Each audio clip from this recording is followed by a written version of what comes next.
Okay, I wanted to show you how to make royal icing. This is actually a double batch for me. I've already put in 4 pounds of powdered sugar and 1/2 cup of meringue powder and 2 dashes of cream of tartar. And the reason why I use cream of tartar is because this will help keep your frosting white rather than having to add white food coloring later. So you'll have a great base to start with.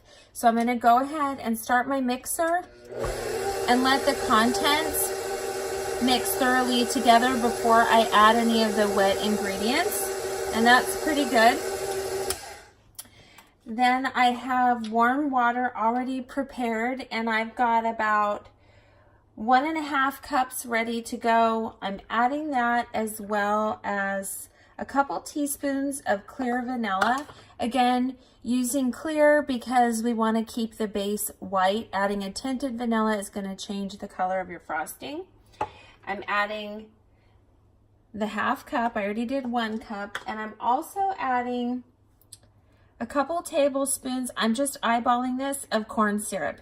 And I add the corn syrup because later when I go to add darker colors into the small batches of frosting, they can tend to bleed. So when the colors dry on the cookie, they're less likely to have color bleed. So I've got this mixing now. I have extra water on hand should the frosting be thicker than I want it to be. You're better off starting with less water and adding more as you need it. If you hear your mixer start to make a cranking sound, then you know you need to add more water,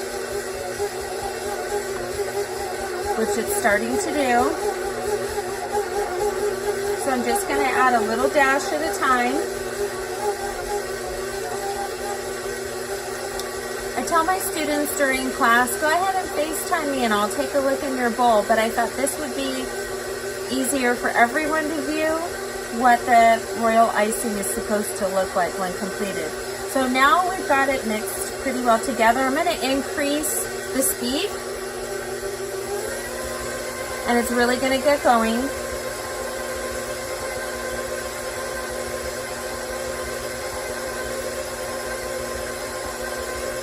So it probably looks like it's ready here. This would be like a flood consistency or a little thicker than a flood consistency.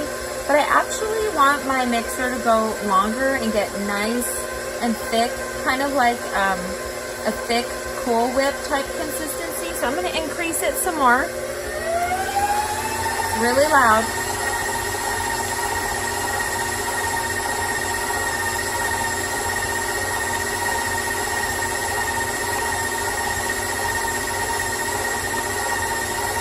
And you could let this go for another 2 minutes if you want and let it get really thick. It's not necessary. It just depends on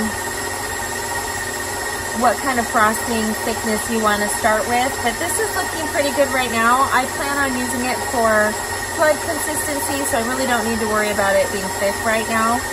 If you were going to use flour embellishments or do piping, you probably want to let it go a little thicker.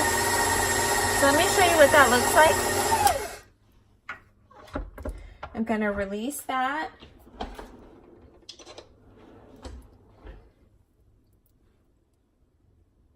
And this is what it looks like to start. So from here I would take small batches out and put them in small mixing bowls.